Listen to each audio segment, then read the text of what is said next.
하나님 말씀 마태복음 6장 6절입니다.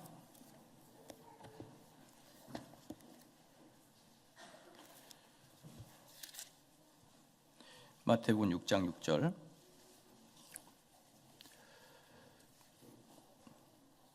다 같이 한 목소리로 합독하시겠습니다. 너는 기도할 때에 네 골방에 들어가 문을 닫고 은밀한 중에 계신 내 아버지께 기도하라.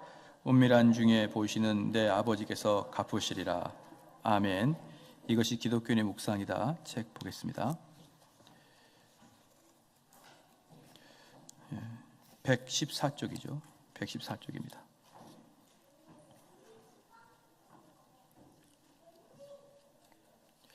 이제 이 묵상의 특성을 세 번째 특성을 쭉 읽어가겠습니다. 이제 거룩한 묵상의 특성과 특질에 대해 말해보도록 하자. 모든 거룩한 임무가 행해질 때 하나님은 임무가 행해지는 것보다 올바른 방법으로 그것이 행해지는지를 살피는 것이죠.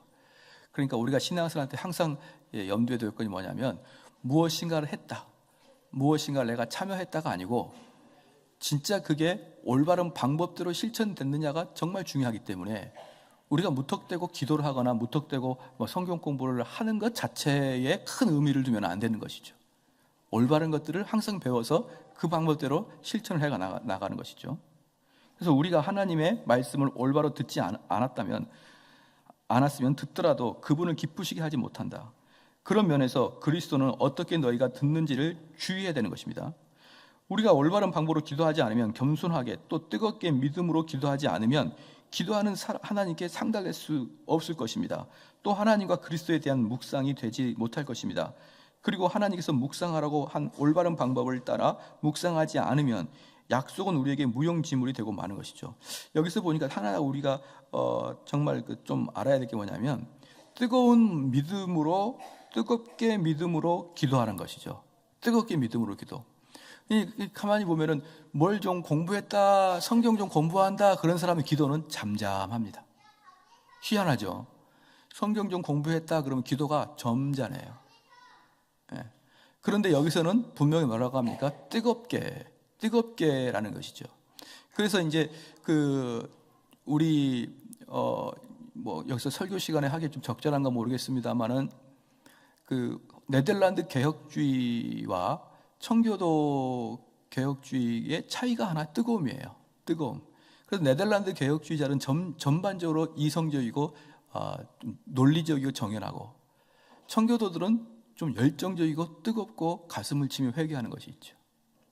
그래서 제가 판단하는, 비록 제가 선명하게 다 볼 수는 없지만 제가 판단하는 것 중에 하나가 바로 그러한 전통이, 즉 점잖하게 기도하는 전통이 결국 교회를 화석화가 만든 거 아닌가.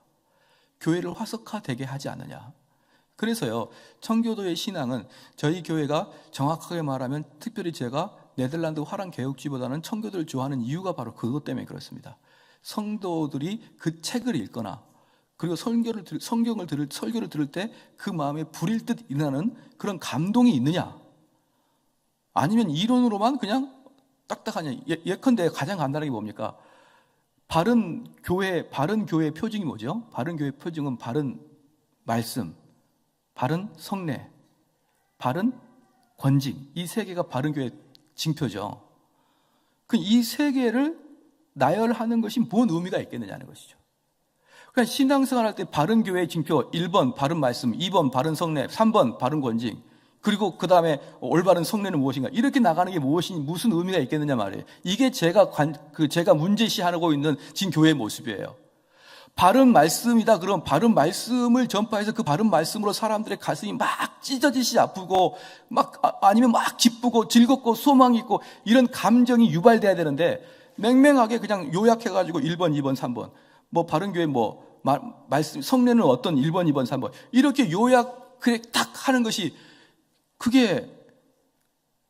그렇게 하면요, 그건 신앙이 아니에요. 그건 그냥 이론입니다.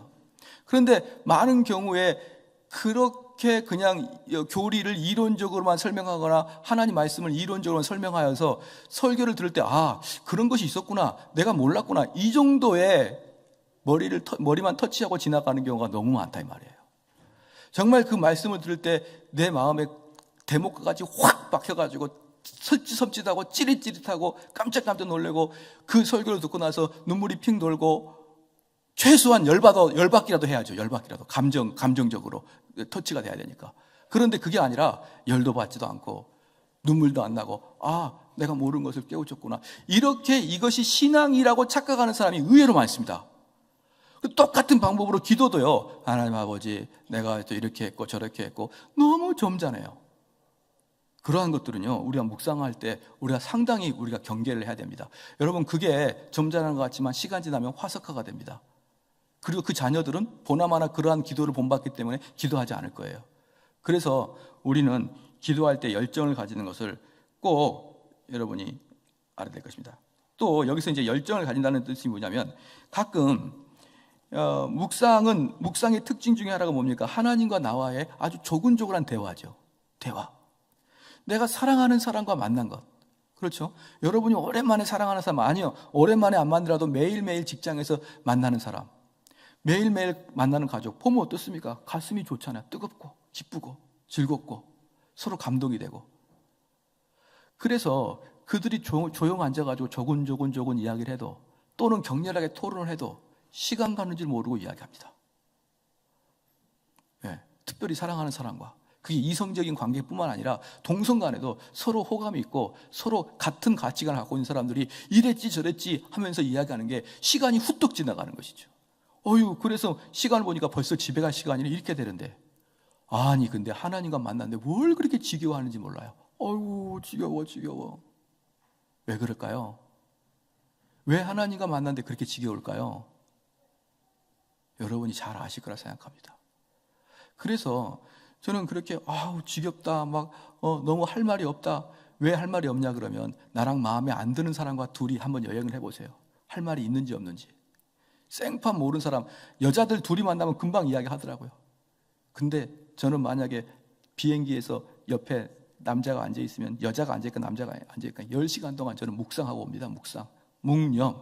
옆 사람이 말도 걸지 않아요. 제가. 왜? 잉글리시로 해야 되니까. 말도 안 거든. 말도. 이번에 아르헨티나에서 올 때 달라스에서 한국인 권사님 옆에 만났는데 얼마나 이야기를 많이 했던지, 여기서 천안 가는 것만큼 빨리 오는 느낌이었어요. 그냥 이야기했더니 너무너무 좋았어요. 왜? 이게 신앙의 색채가 같고 그리스도인 만나게 되면 그렇게 이야기가 주고받거니 하면서 너무 감사한 거죠. 그런 시간이 금방 가요. 그런데 마음에 들지 않은 사람과 같이 오면 얼마나 그냥 가시방석인지 어떻게 해야 되지 한참 생각하다가, 점심은 드셨어요? 네, 그럼 또 가만히 있어야 돼요. 지겹죠. 근데 왜 우리가 하나님 앞에 기도하고 묵상하는데 그 시간이 그렇게 안 갈까요? 아마 둘 중에 하나일 겁니다. 하나님과 안 친하든지, 아니면 하나님을 찾지 않고 그냥 눈만 감고 있든지, 둘 중에 하나일 거예요. 그래서 기도를 지겹다고 하지 말고 지겨워하는 자체를 회개를 해야 됩니다. 내가 왜 이렇게 하나님을 사랑한다고 하면서, 우리 여기 있는 사람은 그래도 몇 명을 빼고 거의 모태신앙이죠. 거의 어릴 때부터 교회를 다녔죠. 그죠? 어릴 때부터. 아니 모태신앙이든지. 그럼에도 불구하고 그렇게 오랫동안 하나님 하는데 왜 하나님이 지겨울까요? 그건 여러분들이 하나님과 안 친하든지 아니면 눈만 감고 있든지 둘 중에 하나인 것입니다. 그래서 우리가 특성이 뭡니까? 뜨거워야 됩니다. 그 뜨겁다는 것은 뭐냐면 막 소리질러 기도하는 것도 아니에요. 정말 감정적으로 우리 아버지를 만나는 듯한 그런 마음으로 여러분이 묵상을 하시기를 바랍니다. 그 다음에 그래서 첫 번째, 빈번하게 해야 됩니다. 거룩한 묵상은 가끔 또 자주 행해야 됩니다. 하나님은 다음과 같이 말했습니다. 내 자녀에게 부지런히 가르치며 집에 앉아 있을 때든지 길을 갈 때든지 누워 있을 때든지 일어날 때든지 이 말을 강론할 것이며, 이 율법책을 네 입에서 떠나지 말게 하며 주야로 그것을 묵상하여 그 안에 기록된 대로 다 지켜 행하라. 그리하면 내 길이 평탄하게 될 것이며 내가 형통하리라. 하나님께서 우리에게 말씀하십니다. 그 말씀을 지켜라. 그 계명을 지켜라. 그럼 나에게 영광 돌린 게 아니라 너의 길이 형통할 것이다는 것이에요. 여호수아가 위대한 장군이고 매우 중요한 일을 맡았지만 하나님은 자신의 율법을 주야로 묵상하라고 그에게 명하셨습니다. 다윗은 경건한 자에 대해서 이렇게 말하고 있습니다. 오직 여호와의 율법을 즐거워하여 그 율법을 주야로 묵상하는 자로다. 넘기겠습니다. 무슨 말입니까? 바쁜 와중에도 있는 사람, 그런 것이 자기의 삶의 바쁨이 무엇을 변명할 수 없다? 묵상하지 않음을 변명할 수가 없다는 것이에요. 묵상하지 않음을. 하나님의 계명을 이야기하면서 항상 자신의 생각 속에서 그 계명을 가지고 있으며 자신과 함께 한다고 말하고 있습니다. 내가 깰 때에도 여전히 주와 함께 있나이다. 이 말씀은 무슨 뜻입니까? 이것은 하나님에게 대한 묵상을 의미하는 것입니다. 그는 아침에 일찍 일어나자마자 묵상과 달콤하고 경건한 생각으로 하루를 시작하는 것이죠. 이걸 처음에 우리가 할 때 한번 연습을 한번 해보자 그랬었습니다. 매일마다 일어날 때 아침에 아름다운 묵상, 하나님께서 세상을 창조하신 묵상, 이런 것들을 자꾸자꾸 훈련을 해야 되는 것이죠. 이것은 우리가 들은 대로 그리스도의 임무입니다. 그리스도인의 임무입니다. 가능하다면, 그리고 세속적인 일들이 부득이하게 우리를 방해하지 않는다면 우리는 묵상을 위해 매일 얼마간의 시간을 보내야 되는 것이죠. 얼마간의 시간을. 당신이 여성이든 많은 재산을 가진 남성이든 여유 시간을 가진 당신은 묵상을 위해 엄숙한 시간, 하루 중 얼마간의 엄숙한 시간을 정해야 됩니다. 하지만 우리 모두는 세상적 업무 가운데서라도 절규하는 묵상을 행해야 됩니다. 빈번한 묵상입니다. 첫 번째, 더 잘 알기 위해서입니다. 더 잘 알기 위해서인데, 다음 페이지 117페이지 중간에 하늘의 것, 하나님의 것 및 하나님의 약속은 가장 영광스럽고 탁월한 것입니다. 그것을 바라보면 볼수록 당신은 그것을 세밀히 관찰하게 됩니다. 이 그림을 자주 바라보면 볼수록 당신은 더 순경하게 되고 더 보게 될 것입니다.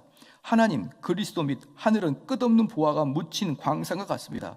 이 광산을 파면 팔수록 더 풍성한 것을 발견하게 될 것이란 말이죠. 그러니까 우리가 쉽게 생각하게 되면은, 여러분들이 아마 경험을 해보는 분들은 알겠지만, 이 성경을 연구하면 연구할수록 더 깊은 게 나오죠. 그렇죠? 성경을 연구한다고 성경 한 권만 가지고 절대로 연구 못 합니다. 이 성경을 가지고 어떻게 연구합니까? 저조차도 성경을 보면서 다른 참고 도서가 없으면 이걸 제대로 해석하지 못하는데, 그렇지 않습니까?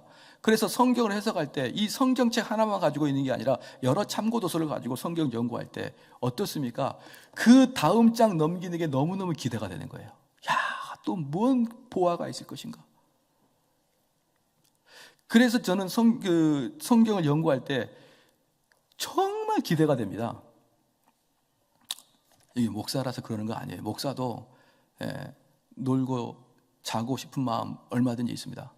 그런데 정말 좋은 성경을 연구할 때는요, 기대가 얼마나 되는지 몰라요. 내가 깨우치지 못한 것들이 이 보화가 있을 텐데. 근데 많은 사람들은 저에게 충고를 하죠. 그렇게 성경만 보지 마라. 다른 것도 좀 봐라. 그런데 누차 말씀드리지만 다른 것에 손이 안 가네. 오전 예배도 말씀했지만 내가 재미가 있어야 손이 갈 거 아닙니까? 그런데 이거 파는 것만으로도 재미가 너무 감동스러워서 다른 걸 보고 싶은 생각이 없는 거예요. 다른 걸 보고 싶어요. 근데 저는 이 맛이 여러분에게도 좀 있으면 좋겠어요. 여러분, 저랑 같은 시대에 살면서 어마어마한 것이 있다니까요. 여러분 직접 경험해보지 못한 어마어마한 세계가 있어요. 옛날에 마지막에 오카노 목사님이 지금부터 한 십몇 년 전에 상암 운동장에서 부활절 설교할 때 뭐라고 했는지 아십니까? 내가 알지도 못하는 어마어마한 세계가 있었다는 걸 나는 알겠습니다. 그렇게 얘기했어요. 오카노 목사님 은퇴하시고, 내가 알지 못했던 어마어마한 세상이 있었습니다. 그게요, 청교도를 처음 읽었던 거예요. 오카노 목사님이 은퇴하고. 그렇게 한국에서 대표적으로 훌륭한 목사님을 했던 분이 청교도를 은퇴하고야 읽었어요. 왜? 그때야 비로소 한국의 청교도가 막 발흥하기 시작했거든요. 그전에는 청교도에 치읓자만 있었지 제대로 된 청교도 책이 아무것도 없었는데, 그때 그분이 그걸 읽고 내가 지금까지 목회했을 때 모르던 것이 그 속에 있었다. 어마어마한 것이 있었다. 여러분과 저는 그걸 같이 공유하고 싶은 거예요. 저는요, 특징이 뭐냐 그러면, 제가 좋은 데 갔다 오면 여러분을 데리고 가고 싶어요. 우리 교인을. 봐라, 얼마나 좋냐. 그래서 제가 어떤 좋은 데 가면 항상 이거 다음에 우리 교인들 선교 데리고 와야겠다. 우리 교인들 어떤 수련회 데리고 와야겠다. 이런 마음이 있어요. 공유하고 싶습니다. 아름다운 걸 보면. 마찬가지로 우리가 지금까지 알지 못했던 어마어마한 청교도의 서적들 속에서 엄청난 보화들을 같이 공유하고 싶고, 제가 느꼈던 감동들이 우리 성도도 똑같이 느껴서 그냥 성경 한 구절 한 구절 펼 때마다 너무너무 기대가 되고 너무너무 짜릿하여 도무지 다른 것을 하고 싶을 마음이 없을 정도로 성경에 한번 깊이 파묻혀 보고, 그러한 것들을 여러분과 제가 공유하고 싶은 마음이 간절합니다. 그런데 많은 사람들은 안 해요. 그렇게. 다시 말씀드리지만 오카노 목사님이 은퇴한 이후에 처음 읽었습니다. 여러분 꼭 아십시오. 보편적인 사람들은 아예 청교도 책 금방도 못 갔습니다. 그동안에. 그렇기 때문에 얼마나 깊이 있고 아름답고 우리가 생각지도 못했던 세상이 있는지를 전혀 의식하지 못하는 거예요. 여러분, 말씀을 깊이 봐야 됩니다. 왜? 파면 팔수록 금이 있으니까. 간단합니다. 이 뒷마당에 호미로 파면 팔수록 구리가 나오고 은이 나오고 금이 나온다고 그러면 우리는 밤새도록 그걸 파다가 순교하지 않겠습니까? 비가 오나 눈이 오나 그거 파다가, 근데 하나님 말씀을 파면 거기서 진주와 금보다 더 좋은 진리들이 나오는데 왜 파지 않겠습니까? 근데 맛을 보면 되는 거예요. 맛을 보면. 그 다음에 맨 마지막에 네 번째 줄입니다. 117편 네 번째 줄. 하나님의 성도가 더 이상 하나님을 사랑하지 못하고 그리스도에게 영광을 돌리지 못하고 더 이상 하늘을 추구하지 못하는 이유는 하나님, 그리스도 및 하늘에 대해 더 이상 묵상하지 않기 때문입니다. 빈번한 묵상이 부족한 이유는 그것을 적게 사랑하기 때문이고 그것들을 평가절하하고 적게 추구하는 것입니다. 적게 추구하니까, 적게 맛보고 적게 은혜를 받으니까 폄하하는 거예요. 아, 별거 없네, 아무것도 없네. 두 번째, 더 친밀하고 가까이 가기 위함입니다. 거룩한 것을 빈번하게 묵상해야 하는 두 번째 이유는 하나님과 그리스도에 대해 묵상하면 할수록 그분을 더 친밀하게 알 수 있고 더 가까이 다가갈 수 있기 때문입니다. 이웃도 빈번하게 방문하면 할수록 그를 더 사랑하고 서로를 더 친밀하게 알게 되지만 드물게 방문하면 서로에게 낯설게 느껴집니다. 그 다음 밑으로 네 번째 줄로 갑니다. 당신에게 이미 말했듯이 거룩한 묵상은 하나님의 것들에 머무는 것이며 하나님과 그리스도에 대화하는 것이고 그리고 약속 외에 다른 어떤 것이 아닌 것입니다. 다시 말합니다. 거룩한 것의 묵상은 하나님 것들에 대해서 머무는 거예요. 하나님 것에 머무는 것. 내 사업의 묵상이 아니라, 내 가족의 묵상이 아니라 하나님이 주시는 아주 좋은 것을 염두에 두고 생각하는 것. 그런데 특별히 임종을 맞이하여 떠나게 될 때 나는 이제 하나님께로 가서 그분과 친밀하게 지내려고 한다. 이것이 나에게 낯설지 않습니다. 왜냐 그러면 하늘로 가려고 왜냐 그러면 늘 묵상 가운데 그렸던 것이고 늘 묵상 가운데 하나님의 자녀에게 고귀한 위로가 될 것입니다. 그러니까 이 사람은 계속적으로 묵상을 열심히 했기 때문에 그 하나님이 낯설지가 않는 거예요. 그러니까 내가 죽음을 앞에 두고도 묵상을 계속했던 하나님이 지금도 계시는 것이죠. 예. 맨 마지막 줄입니다. 자주 묵상을 행하는 자는 늘 하늘에 있고 하나님과 그리스도 및 약속과 함께 빈번하게 걷는 것입니다. 그는 죽을 때 약속을 즐기게 될 것이고 이러한 그리스도와 영원토록 함께 살게 될 것입니다. 하나님을 낯설게 생각하고 결코 하늘을 가보지 못한 곳으로 생각하는 자, 또 평생 생각해보지 않는 자에겐 임종은 슬프고 힘든 순간이 될 것입니다. 왜냐하면 하나님의 성도가 마지못해 죽는 이유는 한 가지가 있는데 그것은 이 생에서 하나님과 친밀한 교제를 즐기지 못했기 때문에 그분을 낯선 자로 생각하는 것입니다. 사는 동안 하나님과 친밀하면 할수록 임종을 기쁘게 맞이할 것입니다. 하나님의 자녀에게 죽음은 하나님과 함께 안식하는 것 외에 다른 것이 아닙니다. 사는 동안 그분과 함께 걸었기 때문에 가능한 것입니다. 하나님의 가슴에서 안식을 누리기 위해 사는 동안 거룩한 묵상으로 자주 그분의 가슴에 있어야 합니다. 어떤 사람들은 저에게 물었습니다. 목사님, 마지막 죽을 때 병상에서 예수님을 영접하는 것은 어떻습니까? 라고 물었어요. 그러한 질문들은 청교도 당시에도 많이 질문이 있었기 때문에 청교도들은 분명히 이야기합니다. 그가 정신이 있을 때 전도하라. 그렇게만 이야기해요. 그럼 이 말에 뭐가 있을까요? 그렇게 죽었을 때 마지막에 예스 하는 것은 의미가 없다는 거예요. 알겠죠? 끝까지 그 사람은 평생 동안 주님을 부인하다가 마지막 죽기 전에 깔딱깔딱 하기 전에 예수 믿을게요. 필요가 없다는 거예요. 그가 하나님의 말씀을 듣고 여력이 있을 동안에 그에게 전도를 하고 회심을 하라. 회심을 시켜라. 그렇죠? 하나님과 평생 동안 동일하게 동행하는 사람들은 마지막 죽음 앞에서도 그 하나님과 함께 죽음으로 들어가는 것이고, 죽음 이후의 세계에서도 그 하나님과 함께 동행하는 것이다 라고 이야기하는 것이죠. 그게 묵상의 의미인 것입니다. 얼마 전에 그 뉴스를 보니까 여고생들인가요? 죽음 체험을 관뚜껑을 닫고 하더라고요. 그거 보셨나요? 딱 보면은 자기 사진에 이렇게 검은색으로 두 줄 딱 그어놓고 딱 올려놓고 이제 소복을 입고 관뚜껑에 다 들어가서 관을 딱 닫아요. 딱딱딱 닫습니다. 그리고 그렇게 들어갈 때 제일 먼저 떠오른 사람이 자기 가족이었다라고 이제 그런 이야기 하는데, 그리고 이제 그 여고생들이 그 관뚜껑을 열고 나오면 다시 똑같이 살 겁니다. 그냥 그런 이벤트를 가지고 내가 마음이 변할 거라고 생각을 마십시오. 그 애들 한 달만 지나면 언제 그러냐 그냥 뛰어다녀요. 그런데 실질적으로 우리가 정말 죽음을 두려워하지 않고 마지막 죽음을 보는 사람들은 지금 이 순간부터 하나님과 동행하는 삶을 살아야만 됩니다. 그러지 않고 마지막에 한 방에 뭐든지 쇼를 보려고 그러면 절대로 안 되는 것이죠. 자, 그럼 세 번째, 하늘의 임무를 보다 쉽게 하는 것입니다. 거룩한 묵상의 임무를 자주 또는 빈번히 행해야 합니다. 그러면 더 쉽게 묵상할 수 있습니다. 많은 자들이 임무가 어렵다고 불평합니다. 선생님, 거룩한 묵상만큼 이 세상에서 힘든 임무가 없는 것 같아요. 그렇습니다. 거룩한 것에 대한 묵상을 늘 심정에 행하는 것은 어려운 일입니다. 그래서 당신은 이 임무에 익숙해야 하고 완전하게 되도록 해야 합니다. 즉, 늘 준비되어야 합니다. 빈번하게 행하면 마침내 은혜로 말미암아 그것이 쉽게 될 것입니다. 빈번하게 행해야 됩니다. 넘기겠습니다. 120페이지, 엄숙하게 행하라. 두 번째 성격은 거룩한 묵상이 반드시 엄숙하고 진지해야 된다는 것입니다.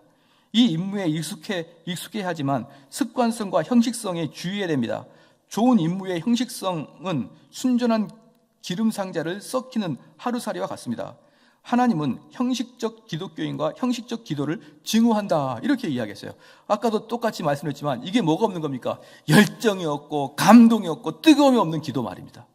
그냥 앉아서 웅어 형식이니까, 기도하라 그러니까 그렇게 하는 기도는 하나님이 증오한다는 것이죠. 그 다음에 밑에서 두 번째 줄, 엄숙하고 진지해야 하고 관심을 기울여야 됩니다. 하나님에 대한 성급한 생각은 예정에 성급한 인상을 새길 뿐이고, 하나님에 대해 성급하게 생각하는 자는 그분께 성급하게 예배를 드리고 사랑하게 됩니다.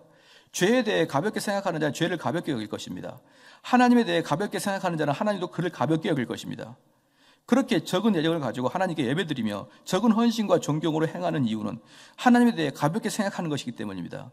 이것은 가벼운 심정과 가벼운 대화를 낳고 맙니다. 가볍게 묵상하는 한두 가지 신뢰를 들도록 하겠습니다. 그리스도께서 설교하는 동안 갑작스럽게 소리를 지르는 자에 대해서 읽을 수 있습니다. 주여, 이 떡을 항상 우리에게 주소서. 이것은 달콤한 묵상이었지만 짧고 가볍고 그리고 형식적인 묵상이었습니다. 그 이유는 그 장 끝에 이런 자들이 그리스도를 저버렸다는 말씀에서 나오기 때문입니다. 또 엄숙하고 진지한 묵상이 아닌 신뢰로 빌라도에 대한 이야기를 들 수 있습니다. 빌라도가 이르되 진리가 무엇이냐라는 것이죠. 그러니까 지금 빌라도가 이야기해서 그냥 간단하게 가볍게, 야, 네가 믿는 게 뭐냐, 이렇게 이야기하는 것들을 이야기하는 것입니다. 그러한 것들은 여러분, 이 빌라도가 진리가 뭐냐 이렇게 이야기할 때 우리 예수님이 대답했습니까? 안 했습니까? 안 하는 거예요. 그렇게 가볍게 묻는 자, 가볍게 생각하는 자에게는 진리를 가르쳐 주지 않고 대답하지 않는 것이 기초입니다. 왜? 거룩한 것을 돼지에게 던질 수는 없기 때문에. 그렇죠? 여러분, 우리가 이 교회가 얼마나 신앙이 중요하냐, 지금 여기서 지금 엄숙하게 하는 말이 뭐냐면, 지금 현대의 트렌드는 뭡니까? 교회는 그 개인에게 매우 중대한 절대적인 장소가 아니고 절대적인 장소에서 힘을 얻기 위한 힘을 보충해주는 부수적인 요소로 교회가 거의 전락해 있죠. 그렇죠? 내가 절대적으로 중요한 것은 가정이고 내가 절대 중요한 건 회사고 사회예요. 그곳에서 내가 낙후되지 않냐고, 그곳에 승리할 수 있도록 교회에서 그 방식을 가르쳐주고 교회에서 그들에게 힘을 넣어주는 것이 교회의 역할이라고 생각합니다. 그러나 청교도들은 항상 교회 중심의 삶을 살았죠. 이 교회가 그들에게 가장 중요한 요소가 되는 것입니다. 왜냐 그러면 회사는 내가 은퇴하면 끝이지만 교회는 내 자손 대대로 여기서 하나님의 복음을 받아들여야 될 곳이기 때문에 그렇습니다. 그렇죠? 그 다음에 넘기겠습니다. 그 다음에 122페이지 두 번째 단락 보겠습니다. 두 번째 단락입니다. 나는 경건한 목회자 엘시에 대해 들은 적이 있습니다. 영원함에 대해 묵상하던 어느 날 그는 너무나 심각하게 영원함에 대해 묵상하다가 무아지경에 들어가게 되었고 실신해 버렸습니다. 그는 다시 회복하지 못했습니다. 그는 묵상에 너무 몰두했고 지나치게 진지했습니다.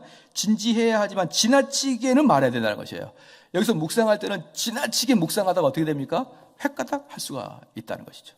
그러니까 지나치게 묵상하다가 실신해버린 사람을 이야기한 것입니다. 좋은 여행자들처럼 행해야 됩니다. 그들은 말이 피곤하지 않도록 오랫동안 타지 않기 위해 주의할 것입니다.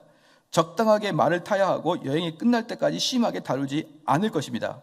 진지해야 하지만 지나치게 진지하지 않도록 주의해야 됩니다. 영원함, 하나님, 그리스도 및 하늘에 대한 중요한 묵상을 너무 진지하게 행하기에 부적합한 육체의 몸을 가지고 있음을 기억해야 됩니다. 우리의 육체는 그것들을 진지하게 깊이 생각하기에는 너무나 연약한 육체를 가지고 있다는 거예요. 너무나 연약한 육체를 가지고 있다. 세 번째, 실천적이고 예정적이어야 됩니다. 거룩한 묵상은 관념적이고 사색적일 뿐 아니라 실천적이고 예정적이어야 됩니다. 그러므로 숙고와 묵상은 머리의 행위일 뿐 아니라 심정의 행위이기도 합니다. 그런즉 너는 오늘 위로 하늘에나 아래로 땅에 오직 여호와는 하나님이시요 다른 신이 없는 줄을 알아 명심하고. 묵상이 지나야 하는 세 개의 문이 있는데 그것은 그곳으로 들어가야 합니다. 그렇지 않는 경우 묵상은 무용지물이 되고 맙니다. 오성입니다. 오성의 문으로 들어가서 하늘의 것들을 숙고해야 합니다. 하지만 그곳으로 머물러서는 안 됩니다. 두 번째는 심정과 애정의 문입니다. 그래서 오성으로 가자면 오성으로 묵상하다 보면은 지난번에도 언젠가 말씀드렸지만 지옥을 계속 묵상하면은 뭐가 느껴진다고요? 불꽃 냄새가 느껴질 정도로 그렇게 감각을 집중해서 묵상하란 말이죠. 아니면 하나님의 그 자연을 묵상하는 것 같으면 그 하나님의 만들어진 그 만물에서 산들바람이 불어오는 것처럼 그러한 묵상을 하는 것이죠. 오성을 집중해서, 모든 감성을 집중해서. 심정과 애정의 문입니다. 격려하는 심정과 애정의 문으로 들어가야 됩니다. 묵상은 심정과 오성에 신적 불길을 붙이는, 또 다윗이 말하는 것처럼 불태우고 일으키는 신적 바람과 같은 것이 있어야 됩니다. 내 마음이 내 속에서 뜨거워서 작은 소리로 읊조릴 때 불이 붙으니. 우리는 하나님과 그리스도에 대해 감회에 젖어 우리의 애정이 내면에서 불붙도록 해야 됩니다. 그리스도께서 말씀하실 때 우리 속에서 마음이 뜨겁지 아니하더냐라고 말한 것처럼 우리는 묵상할 때 뜨거워져야 되는 것이죠. 그래서 다음에 여러분들이 혹시 누구를 가리킬 때, 우리 이제 평신도들이 누구를 가리키지 않습니까? 목적이 뭐냐? 지식 전달이 아니에요. 목적은 그들의 마음을 뜨겁게 하는 것입니다. 그들의 마음을. 그렇기 때문에 그들이 여러분과 성경 공부를 하고 난 다음에 내가 모르는 걸 알았습니다, 이게 아니라 말로 표현할 수 없을 만큼 제 마음이 흔들렸습니다. 이 정도 돼줘야 에이스 목회자가 되는데, 그죠? 정말 말씀을 들으니 내가 정말 어디 쥐구멍에서 숨고 싶은 만큼 그러한 막강한 말씀입니다. 이렇게 각 성도들이 감정적으로 느끼기 시작한다 그러면 정말 여러분 하나님께 탁월하게 쓰임받는 사람이에요. 탁월하게. 대화의 문입니다. 세 번째, 대화의 문으로 들어가 그리스도의 삶을 본받아 살기 위해 그분에 대해 깊이 묵상해야 됩니다. 하나님의 명령에 복종하기 위해 그분에 대하여 묵상해야 됩니다. 묵상이 위와 같은 세 개의 문으로 들어가지 않을 경우 그것은 무용지물이 되고 맙니다. 그렇죠? 심정과 애정에서 대하여 오성은 어린 아이들을 위하는 유모와 같습니다. 유모의 직무는 어린 아이를 위해 음식을 준비하고 그것을 씹고 잘라 그 어린 아이가 먹을 수 있도록 하는 것이고, 오성이 하는 일은 심정과 애정을 위해 신적 진리를 준비하므로 심정이 그 진리에 가까이 이르게 하고 먹고 소화하도록 하는 것입니다. 하지만 유모가 씹은 음식을 먹어버리고 어린 아이에게는 아무것도 주지 않는다면 그 어린 아이는 영양실조에 걸리고 말 것입니다. 오성이 영광스러운 진리를 씹지만 심정과 애정에 전달하지 않으면 무용지물이 되고 말 것입니다. 나비가 꼬치를 먹이로 삼아 빠는 것처럼 많은 사람들은 성과적이거나 유용하지 않고 날개에 색칠하는 것과 같은 묵상의 시간을 드립니다.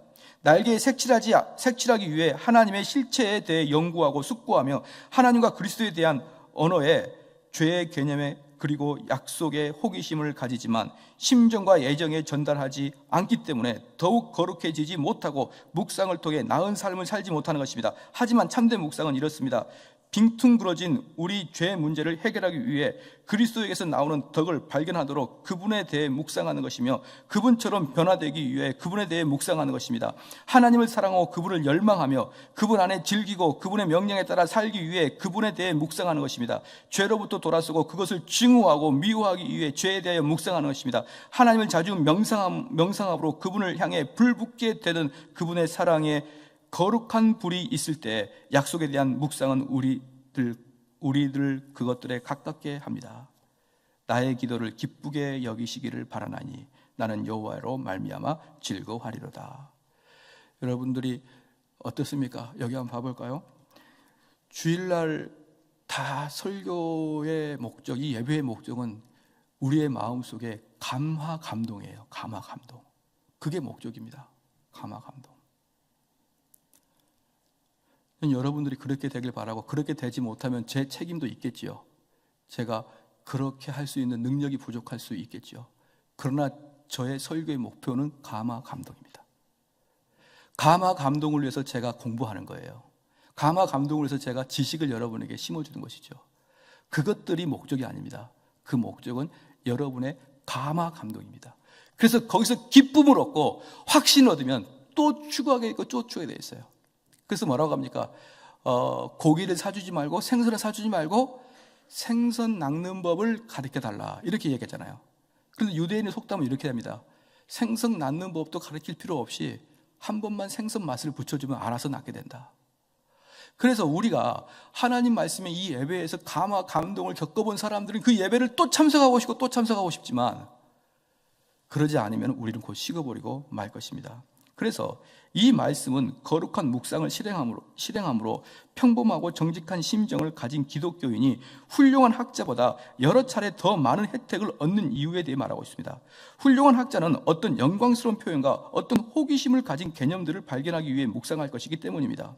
사람들은 단순히 멋있는 언어 표현을 발견하기 위해 책을 읽고 귀를 즐겁게 하기 위해 웅변적인 설교를 듣겠지만 거룩해지거나 더 낫기 위해 노력하지는 않는 것이죠.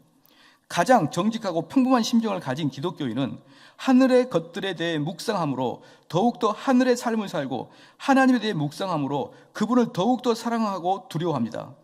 그리스도에 대해 묵상함으로 그분을 더욱더 존중하게 될 것이며 죄에 대해 묵상함으로 더욱더 그것을 증오하게 될 것입니다. 약속에 대해 묵상함으로 그것에 대해 더욱더 사랑하게 될 것이고, 이런 사람들은 학자가 행하는 이런저런 호기심이 있는 개념을 발견할 수 없을지라도 그의 심정은 경건하지 않는 훌륭한 학자의 심정보다 더 많은 애정을 갖게 될 것입니다. 거룩한 묵상은 실천적이고 애정적이지 않으면 아무 소용이 없는 것입니다. 실제로 여러분들 이 책이 없는 사람은 아직도 반이 남았는데 구입을 하셔야 돼요. 여기 저랑 눈이 마주치고 그러면 좀 민망합니다. 책을 읽고 있는데. 여기서 보면은 정말 그럽니다. 우리가 제가 이제 여러 목사님들과 여러 분들을 만나면서 가장 훌륭하신 분은 현장에서 제대로 교수와 같은 마음으로 목회하는 사람이라는 것을 알았어요. 지금 무슨 말이냐 그러면요, 정말 제대로 목회하시는 목사님들은 성도들을 하나님의 영광으로 이끌어가는 법을 알아요. 그런데 우리가 보편적으로 훌륭하다고 하는 교수님들은 그런 부분에서 상당히 부족합니다. 그 지식과 여러 가지 논리에 있어서는 탁월할지 몰라도 성도들을 이제 실제적인 설교에서 하나로 묶어서 하나님께 영광을 돌리게 하는, 이렇게 끌어가는 경우에 있어서는 목회자를 따라갈 수가 없구나 라고 느끼죠. 그래서 여기서 지금 말하고 있는 게 뭐냐면, 우리의 신앙생활은 모르는 것을 탐구하고 뭔가를 새롭게 아는 것이 목적이 아니라 하나님을 영화롭게 보는 것이 목적이라는 것이에요. 하나님을. 그죠? 자, 그렇게 하기 위해서 우리는 노력을 하는 겁니다. 그렇게 하기 위해서 우리가 공부를 하는 것이지, 단지 그 공부, 새로운 걸 깨닫기 위해서 공부하게 되면 그 사람은 필히 뭐가 될까요? 교만한 자가 되고 말겠죠. 그 다음에 네 번째, 특별하고 적용할 수 있음입니다. 네 번째 특징은 거룩한 묵상에 특별해야 하고 적용할 수 있어야 되는 것입니다. 일반적인 것은 결코 도움이 되지 못합니다. 철학자는 말하기를 일반적으로 불은 스스로 타지 않고 다른 것을 태운다고 합니다. 일반적으로 칼은 스스로를 자르지 않지만 다른 것을 자릅니다. 하늘과 하나님이 그리스도에 대한 혼동된 묵상은 당신에게 아무런 유익을 주지 못할 것입니다. 단지 당신이 묵상을 실행함으로 유익을 얻을 수 있다면 당신은 특별한 것으로 내려와야 합니다. 당신의 영에 그분을 적용하기 위해 그리스도에 대해 묵상해야 됩니다. 자신의 영에 하나님을 적용하기 위해 하늘에 대해 묵상해야 됩니다. 이것은 나의 것이고 분깃이며 그리스도는 나의 분깃입니다. 그분은 나의 의이며 야훼이십니다. 그분이 나의 분깃이 아니라면 그분은 어떤 분일 것일까요? 하늘이나 그리스도나 나의 분깃이 아니라면 그보다 더 나은 것이 있다 해도 나에게 무슨 의미가 있을까요? 그분에게 흥미를 갖지 못하고 그분을 적용할 수 없다면 그리스도에 대해 묵상하는 것으로 무슨 위로를 얻을 수 있을까요? 여기서 적용이 뭡니까? 그것을 내 삶에 실천해 보는 것이죠. 그것을 내 삶에 실천해 보지 못하면 무슨 의미가 있을 것이냐, 이 말이에요. 하늘에 이르는 고난을 갖지 못하면 하늘에 대해 묵상하는 것으로 무슨 위로를 얻을 수 있습니까? 나에게 속하지 않는 장소를 단지 묵상할 뿐이지 않겠습니까? 그러면 묵상의 가장 큰 부분은 적용입니다. 여기서 설교의 부분에 있어서도 가장 큰 부분은 적용입니다. 예를 들어서요, 우리가 청교도들은 적용이 없는 설교라고 하잖아요. 두 가지를 설교를 조심합니다. 첫 번째, 적용이 없는 설교. 적용이 없는 설교는 오늘 여러분 11시 예배 때 설교 들었죠? 자, 한번 생각해 볼까요? 여러분이 십자가에 못 박는 법을 알 수 있겠습니까? 시작? 알 수 있잖아요. 제가 적용까지 이야기해 줬지 않습니까? 십자가에서 못 박히는 것.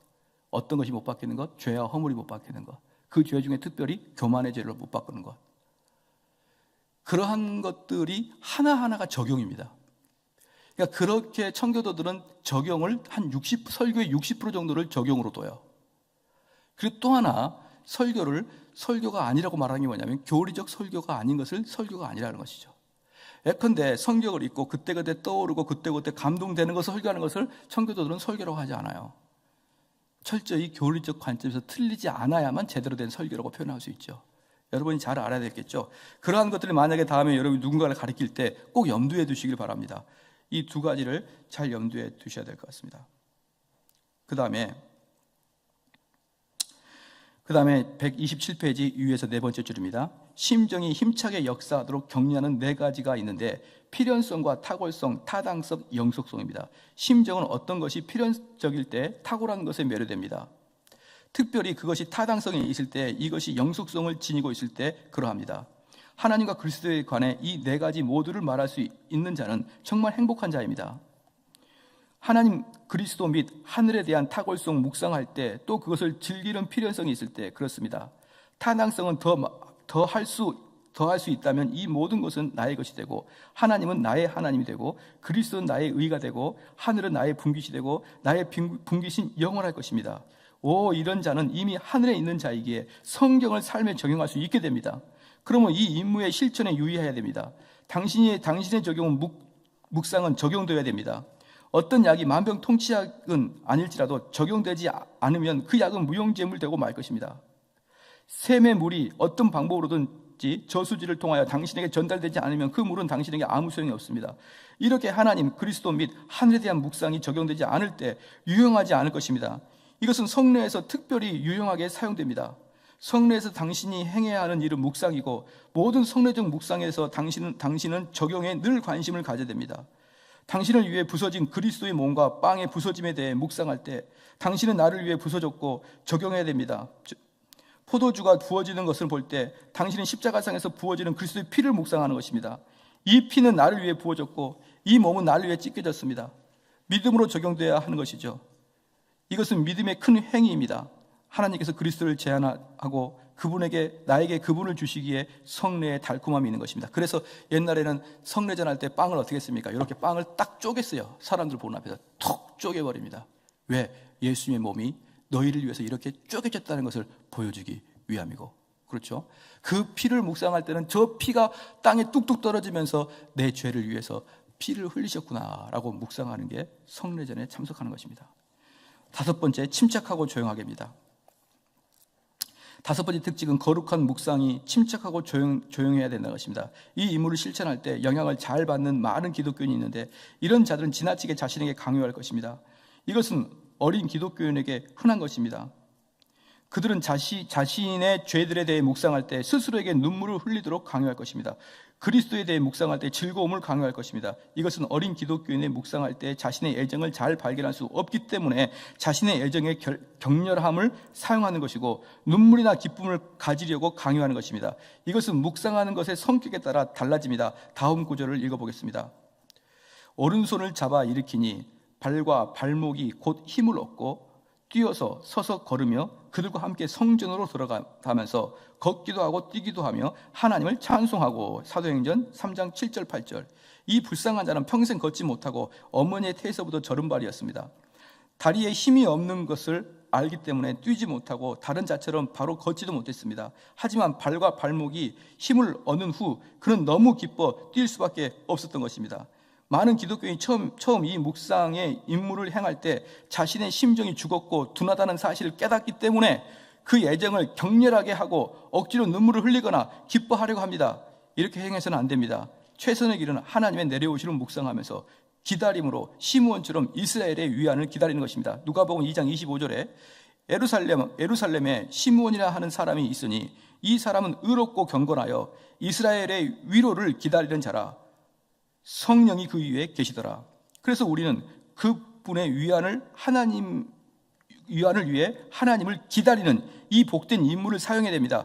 기다리는 동안 하나님은 들어올 것입니다. 이사야서 30장 18절 말씀에 그러나 여호와께서 기다리시나니 이는 너희에게 은혜를 베풀려 하심이요 일어나시리니 이는 너희를 긍휼히 여기려 하심이라. 대저 여호와는 정의의 하나님이시라. 그를 기다리는 자마다 복이 있도다. 오직 여호와를 앙망하는 자는 새 힘을 얻으리니 독수리가 날개치며 올라간 같을 것이요. 당신은 계속해서 기다리면서 당신이 찾는 주님이 오실 것을 확신해야 됩니다. 당신이 차분하게 조용히 기다리는 자세를 취하면서 당신의 심정은 누그러질 것입니다. 그런데 여러분들이 아마 묵상하기 위해서 심정을 차분하기 위해서 눈을 딱 감으면 엄청나게 잡동적인 생각이 왔다 갔다 할 거예요. 그렇죠? 자, 그럴 때는 지난 시간에 어떻게 하라겠습니까? 딱 눈을 감았는데 막 생각이 막 산만하게 왔다 갔다 합니다. 어떻게 해야 되죠? 시작.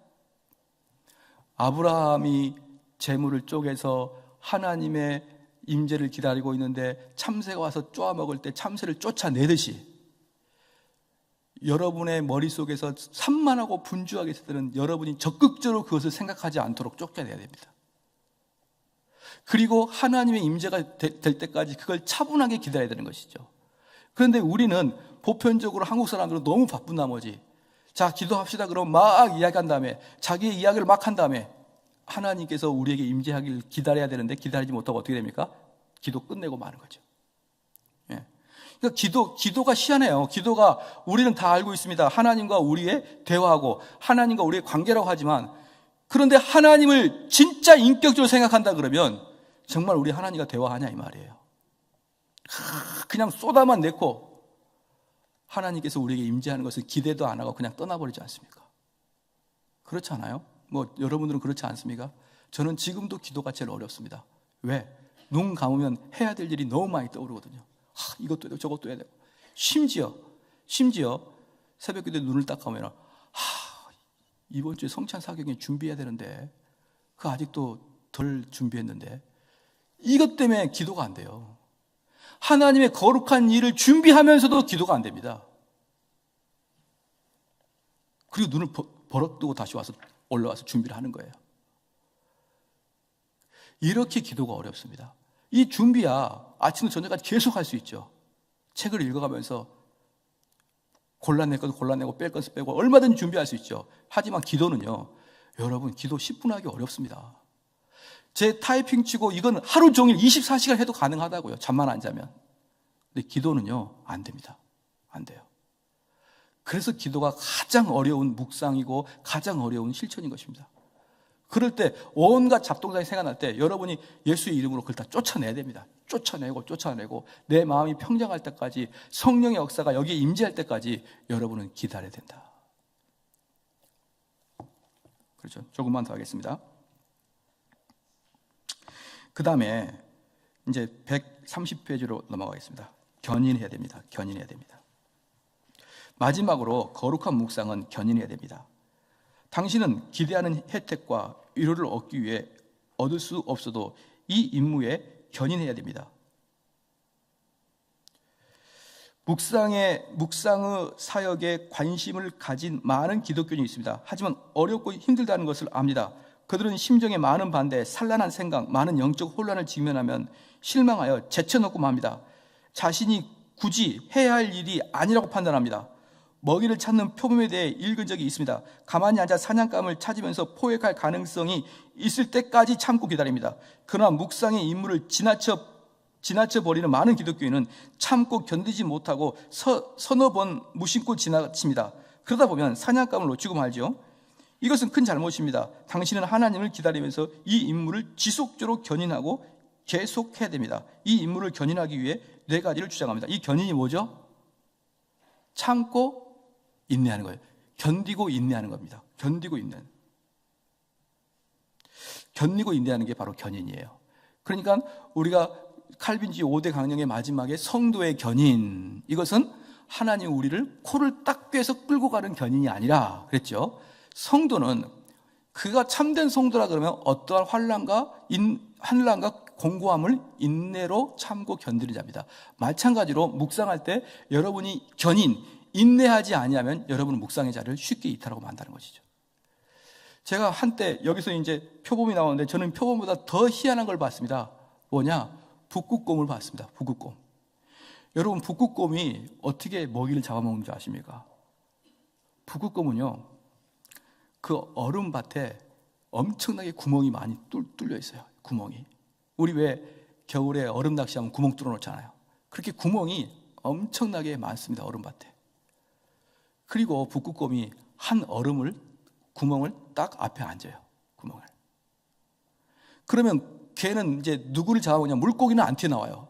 근데 누가 튀어나냐? 물개가 튀어나옵니다. 물개는 한 번씩 숨을 쉬어줘야 되거든요. 숨을 쉬는 물개 튀어나오는데 그 많은 구멍 중에 물개가 어디서 나올지 어떻게 합니까? 그래서 내셔널 지오그래픽 제가 보다가 내가 깜짝 놀랐습니다. 북극곰이 그 앞에 딱 앉아 있어요. 그리고 그 해설자가 이야기합니다. 드디어 12시간이 지났습니다. 곰은 거기서 물개가 나올 것을 예약도 안 하고 그냥 앉아 있는 것입니다. 드디어 하루가 지났습니다. 계속 붙여졌는데 계속 앉아 있는 북극곰이. 이틀 만에 물개가 얼굴 내미니까 확 잡아먹더라고요. 이틀 만에. 뭡니까? 견인한 북극곰. 끝까지 인내하는 북극곰.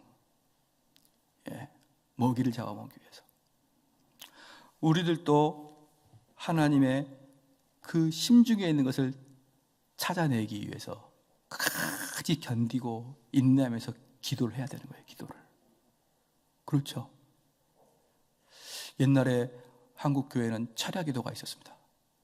그래서 밤 10시 시작해서 그 다음날 4시까지 했죠.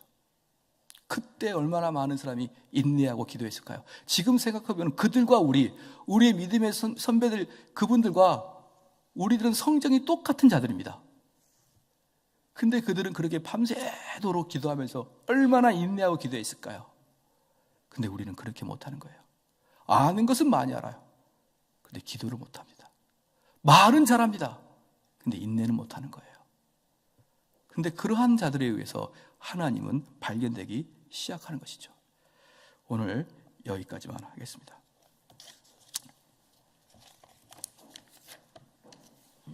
기도하겠습니다. 우리가 하나님 말씀 생각하면서 같이 한번 기도하겠습니다.